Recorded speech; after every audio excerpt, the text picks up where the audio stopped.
Salut à tous et bienvenue dans l'actualité crypto du jour. Je suis vraiment content de vous recevoir et aujourd'hui, nous allons parler de l'actualité crypto du jour. Comme vous pouvez le voir, tout est pratiquement ouvert. Ça veut dire que aujourd'hui, c'est une très bonne journée pour tous les crypto-enthousiastes qui investissent dans la crypto-monnaie. Alors aujourd'hui, sur cette chaîne, nous allons parler donc de tout ce qui concerne les crypto-monnaies, de tout ce qui concerne le fondateur du Terra Luna, Docon. Nous allons parler également du BNB, nous allons parler du XRP, nous allons parler donc de la SEC et nous allons parler de beaucoup d'autres choses comme le SafeMoon. Vraiment restez scotchés parce que nous allons parler de toutes ces informations qui alimentent la cryptosphère. Et si vous êtes nouveau sur cette chaîne, abonnez-vous, activez la cloche de notification pour ne pas manquer mes prochaines vidéos.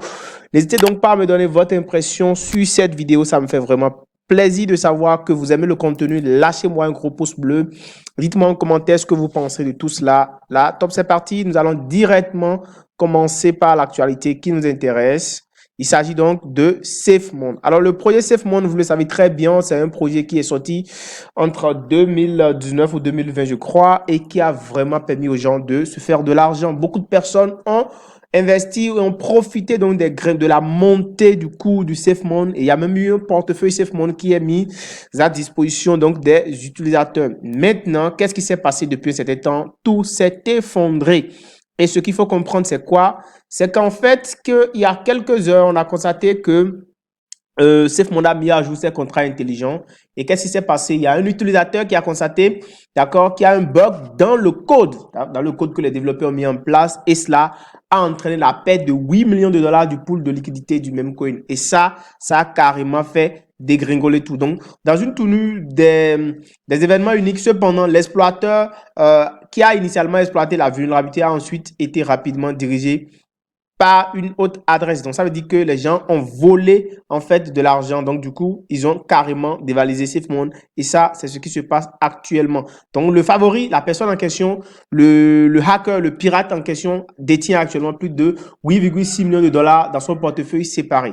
Donc, l'exécution frontale se produit donc lorsqu'une adresse crypto identifie une transaction lucrative en attente sur la blockchain, comme cet exploit. Et là, on se demande bien ce qui a pu se passer, pourquoi les développeurs ont permis qu'il y ait un code qu'on puisse modifier et intégrer donc ce type de burn là dans le code dans le code de développement de SafeMoon. Vous pouvez voir ici, hein. Donc ça a été bien dessus sur ce compte Twitter. Ils ont hacké 8,9 millions de SafeMoon. C'est vraiment un truc de dingue et ça, vous pouvez voir ici. Le code a même été, le code en question, c'est-à-dire le code que la personne a pu modifier dans le code de la blockchain de SafeMoon a même été dévoilé sur ce compte Twitter que vous pouvez voir ici tout à l'heure. Donc c'est pour vous dire simplement qu'il faut faire attention et aux développeurs, ça fait peur, ça craint. Parce que s'il faut mettre ce genre de code là dans les projets sérieux dans lesquels les gens ont investi, en fait, ça ne rime absolument à rien. Donc, vous pouvez voir ici, ça a été encore plus expliqué. Vous pouvez voir ici, hein, une adresse inconnue, d'accord. La transaction a été donc faite. Ils ont modifié le code dans au niveau du code de développement de SafeMoon. Passons donc à une autre information. Nous allons parler donc d'une loi qui a été votée au Texas et qui permet donc, qui vise à réduire les incitations à l'exploitation minière du Bitcoin. La traque aux États-Unis se poursuit toujours. Les gens sont toujours contre donc le minage du Bitcoin. Donc, les sociétés minières de Bitcoin qui sont basées au Texas pourraient donc bientôt se retrouver sans les incitations financières qui ont permis à l'industrie d'acquérir un solde d'avantage concurrentiel dans le Lone State. Donc, présenté plus tôt ce mois, le projet de loi vise à protéger les réseaux électriques de l'État pendant les pointes de charge. L'une des mesures proposées étant à l'échelle des services publics. Donc, clairement, ici, on veut interdire aux gens de miner. Et ça, c'est ce qu'il faut comprendre. Donc, une disposition de loi est qu'il empêcherait les sociétés minières de participer à un programme de réponse à la demande géré par l'État. Donc, ce programme récompense les mineurs pour avoir redonné de l'électricité au réseau lorsque la demande menace de submerger le système. Donc, du coup, on va les obliger donc à réduire leur consommation d'électricité pour donc permettre une certaine stabilité au niveau de l'État. Donc, c'est un peu ce qu'il faut retenir par rapport à cette annonce et faite aux États-Unis sur donc le minage du Bitcoin. Donc, il faut comprendre clairement que les États-Unis sont toujours contre ce type de truc. Donc, ils sont à la traque de tout ce qui concerne la crypto-monnaie. Alors, parlons maintenant du BNB Chain. Et comme je vous le disais, ça, c'est une très bonne nouvelle. Le BNB Chain envisage en fait une réduction des frais de gaz pour rester compétitif avec les réseaux de couche 2. Alors, ça veut dire quoi? Déjà, vous savez très bien que le réseau BNB est un réseau où les frais de gaz sont les moins chers en matière de blockchain. Et donc, ils veulent encore réduire leurs frais de gaz pour permettre aux gens de faire beaucoup plus de transactions. Donc, une proposition visant donc à réduire les frais de transaction sur la chaîne BNB a été proposée sur le forum communautaire. Donc, la proposition indique que cette décision est nécessaire pour permettre à BNB Chain de concurrencer les réseaux de couche 2. Et là, c'est vraiment une très bonne nouvelle pour nous qui utilisons donc ce réseau pour diverses transactions et pour tous les projets qui sont sur ce réseau. Visiblement, le coût des transactions va baisser et ça va encore faciliter beaucoup plus les transactions. Donc ça, c'est vraiment un truc de très important qu'il faut donc retenir sur le réseau BNB Smart Chain. Superbe information donc.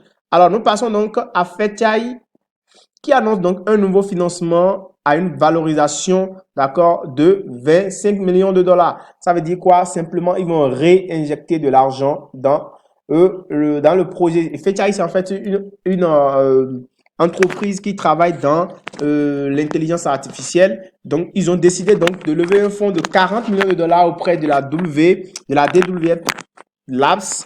Donc, ce financement est un mélange d'actions de jetons FET pour une valorisation combinée d'environ 250 millions de dollars, a déclaré le fondateur et le PDG Fetchai Humayun Sheikh. Et donc, l'information vient donc de tomber. Ça veut dire simplement que les AI sont en train de se faire de place et franchement, on pourra donc s'attendre à beaucoup de surprises dans cet univers crypto dans les prochains jours parce qu'avec cette levée de fonds, donc compte tenu donc de l'essor des outils AI tels que le chatbot ChatGPT, OpenAI, Tech s'attend donc à un avenir meilleur pour l'écosystème Fetchai. Les outils d'AI actuels n'aident pas à effectuer des tâches de routine, a déclaré Chet en ajoutant que Fetchai changera donc la donne. Donc, cette intelligence artificielle vise clairement à venir rendre plus décentralisé l'univers de la crypto-monnaie et nous nous attendons donc à beaucoup d'améliorations dans ce sens. Et ça, c'est une information vraiment très importante pour nous, les crypto-enthousiastes. Et pour finir, pour continuer, nous allons parler donc de Do Kwon qui est toujours attendu en Corée du Sud. Son pays natal, ils ont demandé son extradition depuis le Monténégro.